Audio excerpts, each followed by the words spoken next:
How do StarCraft Brood War maps get made? If you're wondering if you can do it, or how hard it will be, let me enlighten you by taking you on a simple beginner's guide to making your own map. I'm going to start by taking a concept, a very common concept, and develop it into a playable map that you or anyone can play. I'm Second, and this is Maps Made Easy. First things first, we need to download the program. So I'm going to link down below this address, which is at stormcoastfortress.net/download/scmdraft2zip. You simply click the download link below here, which is located right in the middle of the screen. Hope you can see that. And you simply click download. You open the program, extract it anywhere you want, and open it from there. And you should end up being able to access the editor. Now this editor will not work while StarCraft is open. However, you can open StarCraft after. So let's begin on making a map. The first way to do that is to go up to File and click New. Now we don't want our map to be too big, for starters. So we've been given some sizes here that we're allowed to use. We're going to go with the smallest size, which is 64 times 64. And then we have some terrain. You can pick any terrain you like. For advanced users, there are particular differences, but for the moment, we're just going to stick to Jungle World. You can either start the map with default melee triggers if you wish. To make a melee map, this is highly suggested, or you can just go with no triggers for a UMS map, which is what we're going to be doing here. The next step is how you want your entire terrain to look. So we want water to be our staple. The reason for this is because one of the first things that a map maker will do is measure their map. This is so that they can get a comprehension of where they need to put things, where they want things, and where you will be able to place things. So we're going to select water. Actually, yes, we're going to select water. Now, to start measuring the map, we need to know a couple of things before we begin. First, you need to know the hotkeys. The hotkeys in this case are if you wish to undo something that you've done by mistake, like this was a mistake, I should not have done that, you simply press Ctrl and Z. At the same time, gets rid of it. If that was a mistake too, then you can press Ctrl and Y. Very simple. Now, we want to measure our map.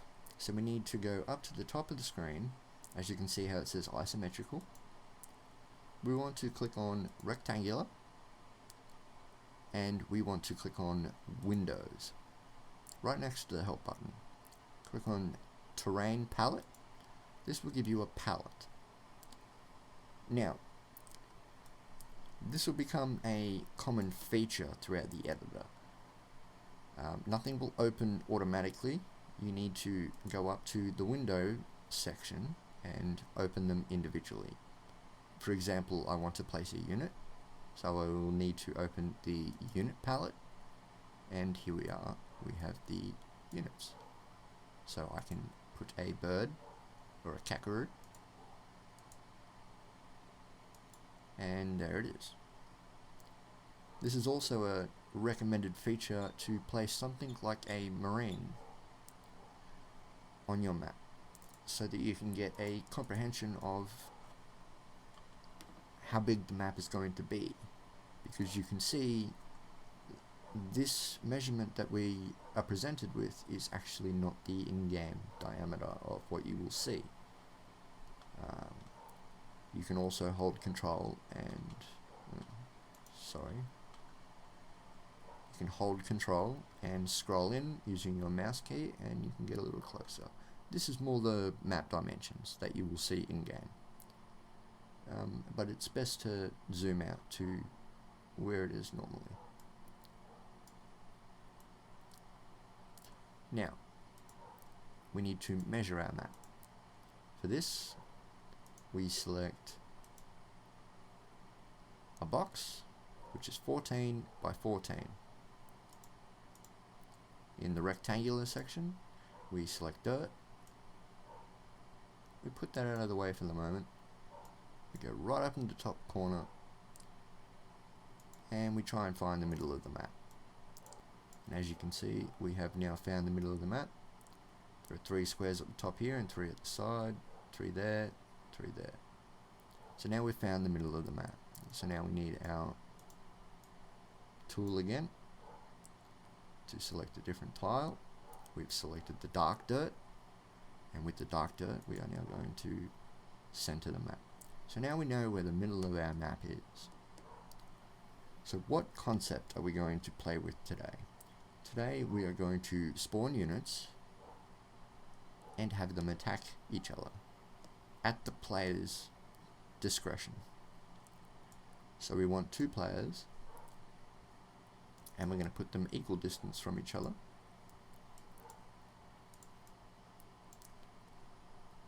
Now we want our players to fight each other, so we need a staging point. Staging point for the battle will be around the middle, and we want our units palette back, so we need to go to Windows and open back up the window palette. We scroll down to a building.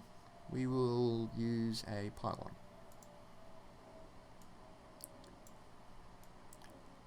Now, using this pylon, we're going to place it.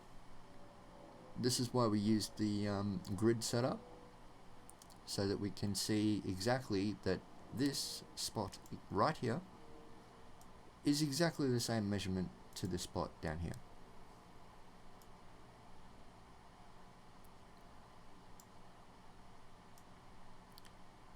Now you may have also noticed that they're the same players. The way around this is to click on the unit and press either any of the buttons from 1 all the way, even the minus and the plus work. So you can get up to 12 units using those keys. You can even do it while you have the unit selected. You must be clicked on the window, of course, because this is a separate window. So as you can see, the colors are changing. Very simple. So we want this to be player 2. So I changed it to a blue color, which is now player 2. And this is player 1, which is already red by default.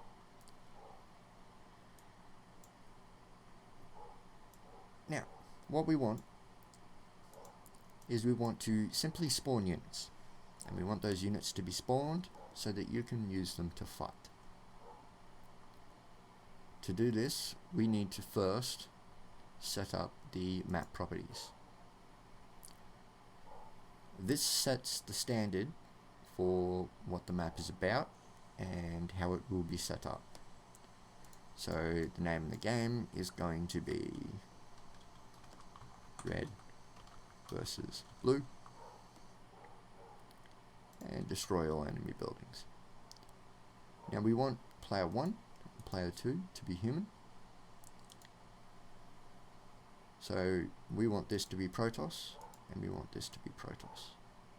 If you select random, then a building will spawn, and that's a whole other thing that we shouldn't go into. So the best way to go about it is to select one of these 3 and go about it. And we're going to turn them off. Inactive, inactive, inactive, and so forth. So now there are only 2 players.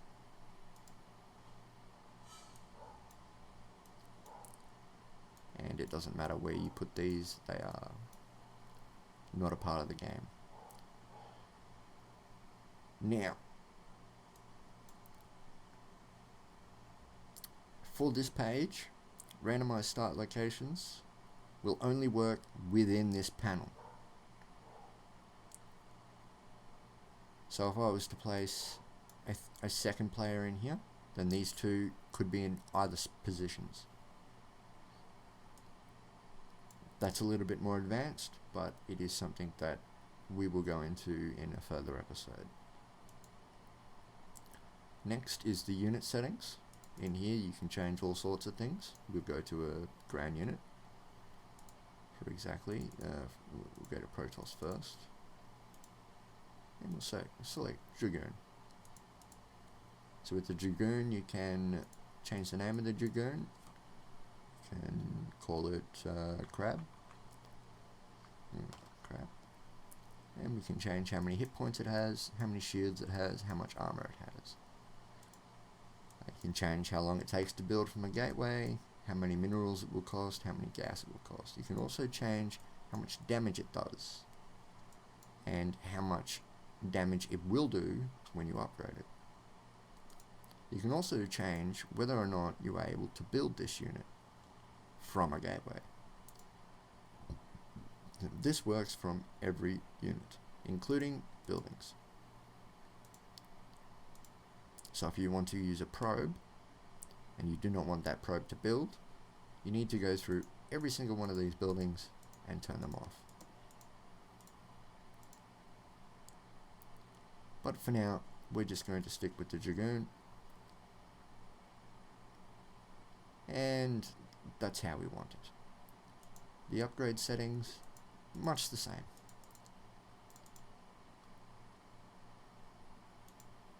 We have the upgrades, the ground weapons. You can even do an upgrade factor to change that so it starts off as 200 minerals. You can change all of this. You can even change what level they start at. The most important thing, and a lot of people ask this, is where's the damage? Protoss ground weapons. You can change the maximum to a maximum of 255. Because we're using the Dragoon, we need the shields and we need the plating.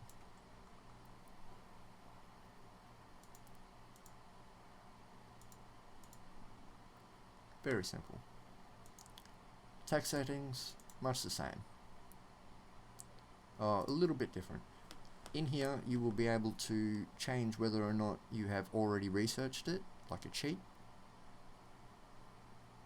or whether or not it's enabled. With an Archon Warp, it's a little difficult, but something like feedback, which needs to be researched, you can click enabled and it will become available at the appropriate building. And that's pretty much it for the map settings. Do a quick save. We're just going to do Crab Wars.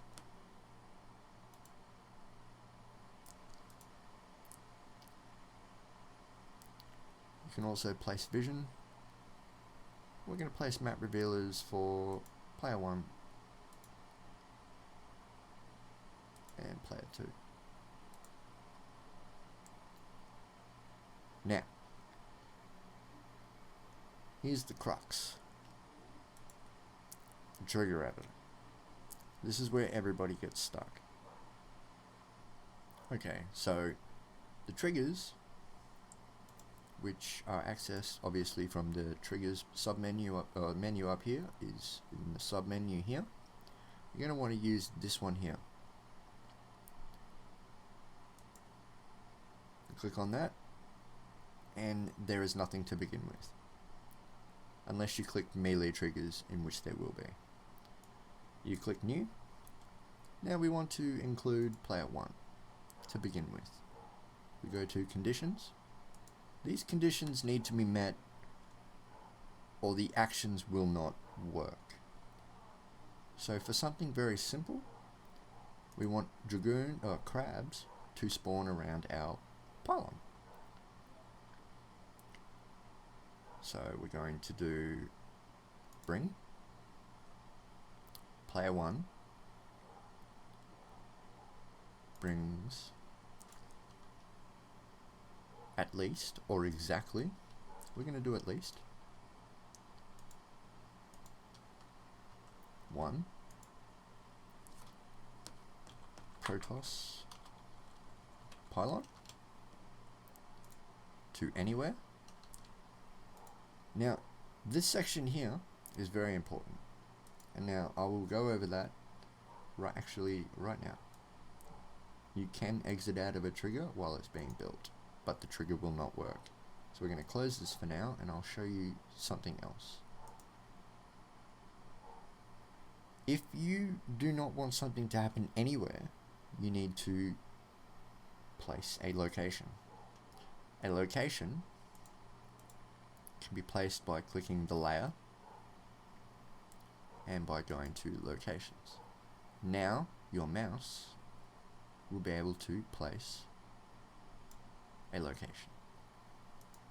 Now we want this to be exactly the same size as the squares, and we want it to be right in the middle.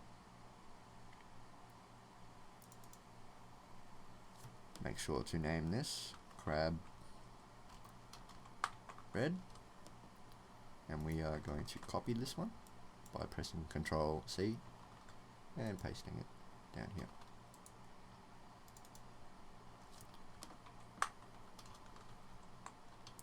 Crab blue. Now we can go back to our conditions, and instead of anywhere, we can do crab red, which is the square located up the top. Now basically this reads player 1 brings at least 1 Protoss pylon to location crab red, which you have done. The actions will now happen. Now we want to create a unit, just one, crab, at crab red for player 1. You can be a little bit more exotic with this command by using current player. Current player will trigger the player picked in conditions, but we'll go into that in a further episode, a later episode. At this date, we're just going to stick to exact figures, and that is player 1.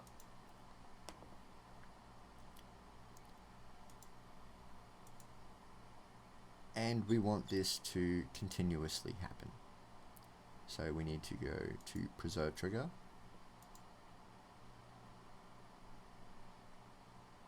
and you can even add a couple more things like play waves. So every time a crab spawns, it'll play a sound. Or you can set score. You get one score for spawning a crab, so forth. But for now, we're just going to leave it as it is. Now, as you can see here, it is a little bit messy. We're going to copy this trigger. We are going to select player 2. We're going to change all of the features. There we go, crab blue. And for player 2. Now it is a completely different trigger for a completely different player. And you will see this up here. These are all the players, and these are the triggers associated with those players.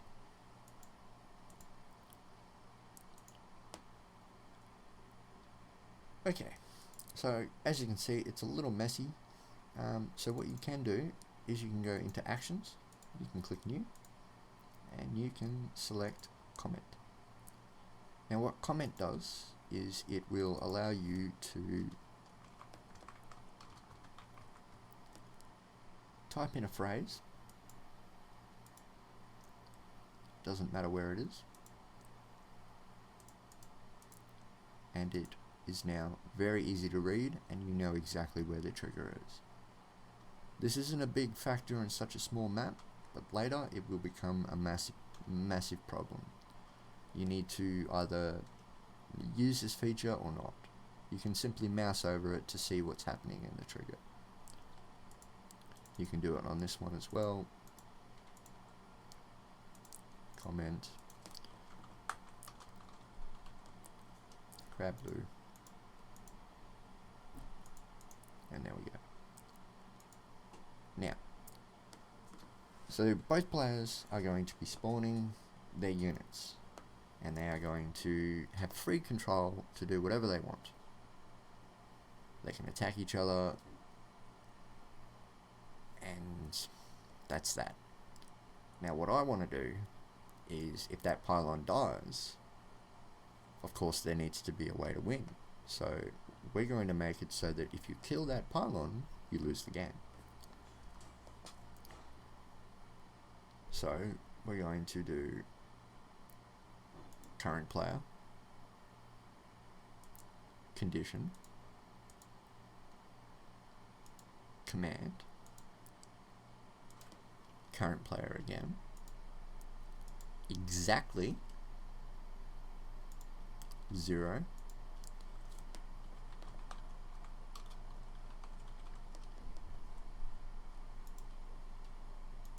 Protoss pylon. If current player commands exactly 0 Protoss pylons,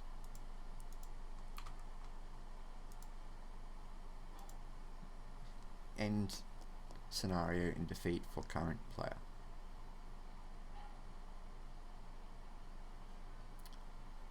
And you can even do a text message, display text message.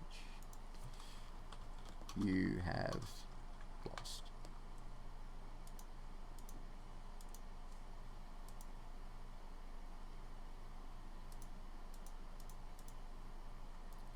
But the other player needs to win. So we do current player, opponents, current player has exactly 0 opponents remaining in the game,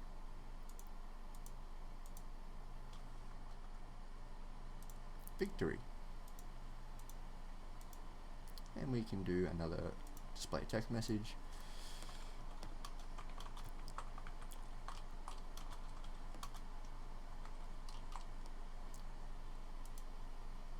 And that player will now win the game.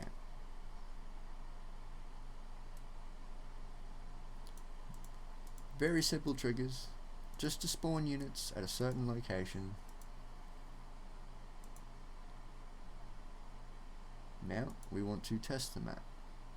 The problem is I don't have any of my testers nearby, so we are going to change player blue to a computer. This is a highly suggested feature. You can change anyone to a computer and they will act accordingly. We're going to save.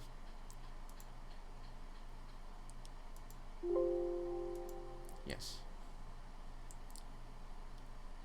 Now we're going to open up the editor, the game.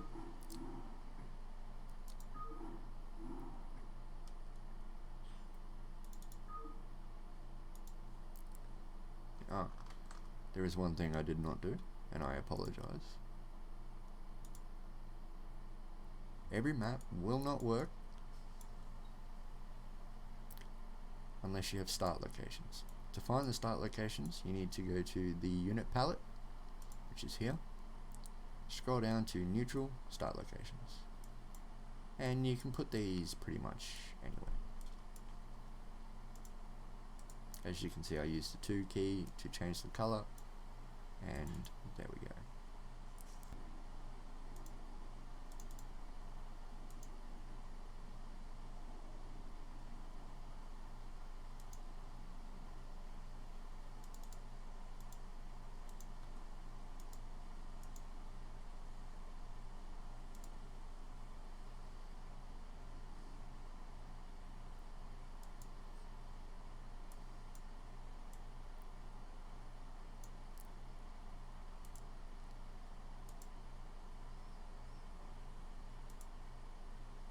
Okay then, so as you can see, there was an obvious error. This is why labeling your triggers can help, especially on larger projects. You can get very confused as to where things are. In this case, it's very simple. So in this trigger, there was a mistake, and that was in the actions mistake. This was labeled as crab red, spawning for the wrong player. So we don't want that. We want it to spawn at crab blue, which is the blue player. Very simple mistake, but you'd be surprised. It happens to almost every map. Troubleshooting is a massive thing. So we are now going to test this.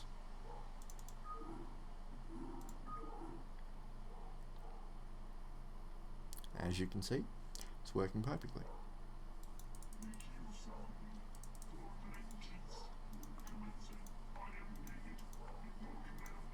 And we're going to try and kill the opponents. As you'll see here, we click on the pylon,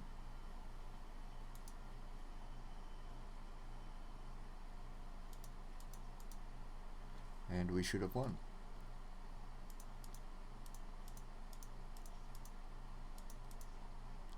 But we didn't.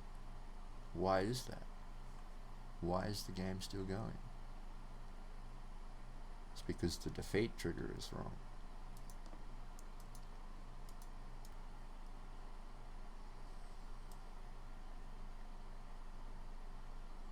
Alright, I got this trigger wrong.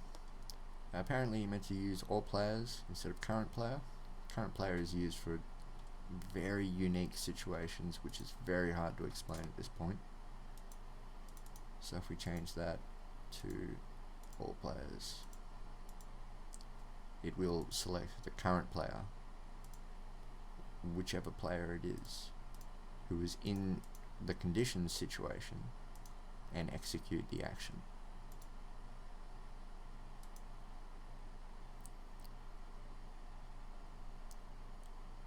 Now to add things, to make things a little bit more interesting, what we're going to do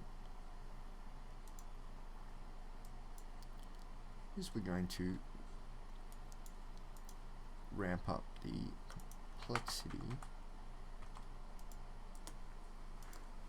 of how the map operates so that maybe we can win a little bit faster.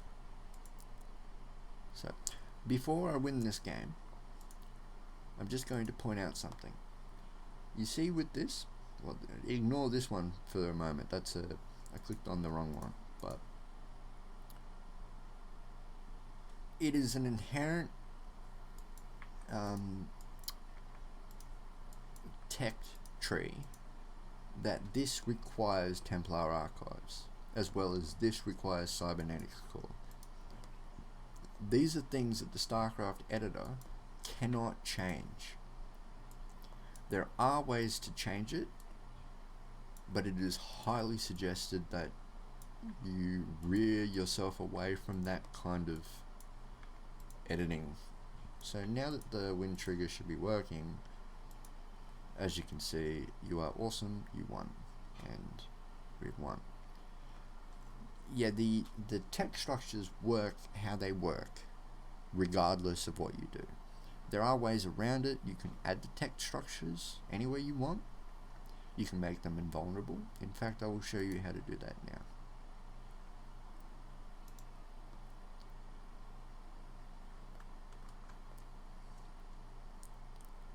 So in order to get weapons, Level 2, we need Templar Archives. And let's give them to Player Blue as well. And we also need a Cybernetics core. So we can do that there. And we want one, so we're going to do it there. Now we select both of these buildings, we press enter, and you'll see every single unit that is on the map is listed here. We're going to select these 4 buildings, which includes these 2 down the bottom here, and we're going to click Invincible. That means that these buildings cannot be killed, which in fact you can do for the forge as well. We have the 2 forges, we can make them invincible. There we go. And we go back into our upgrade settings.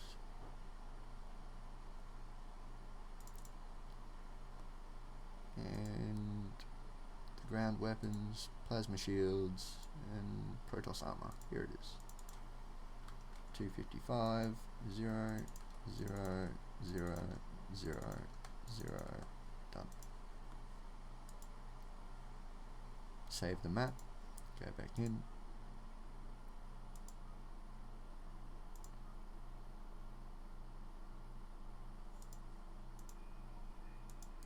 And just like that, we can upgrade all the way up.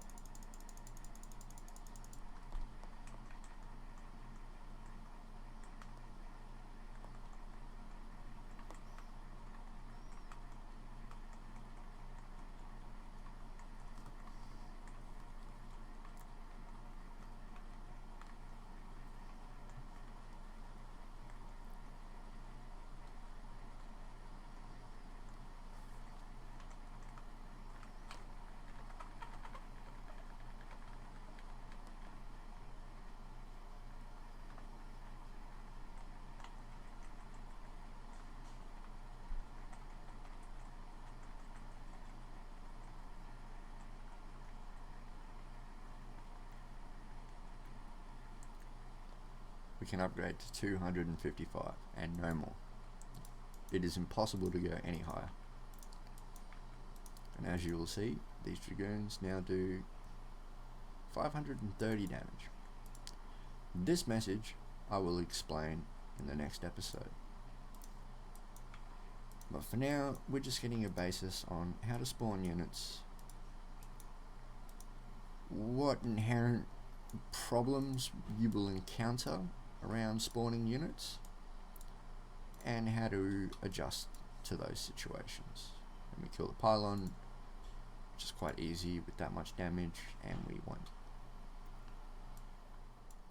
I know for some that may have seemed very basic, but the intention was to introduce you to how to do things in this game starting completely from scratch. For example, there are maps out there that well and truly would confuse anyone, and it's a very intimidating sight to see a lot of triggers and how they work and what's going on. So I hope you enjoyed this introduction, and I hope it was insightful, and I hope it was beneficial for beginners, because I will be continuing this series and we'll be going over a lot more different concepts and how they work, and eventually we will be working our way into more intermediate stuff. Over the years I've incorporated a lot of skills in this sort of area, and there are a lot of tips and tricks that I can provide that I think would be helpful for people out there that really don't understand how a lot of this works. So if you like this video, please subscribe, and you'll be notified when another episode is uploaded. Ring the bell for reassurance. Like the video, it does help a lot. And well, that's Maps Made Easy episode 1, and I guess I'll see you next time.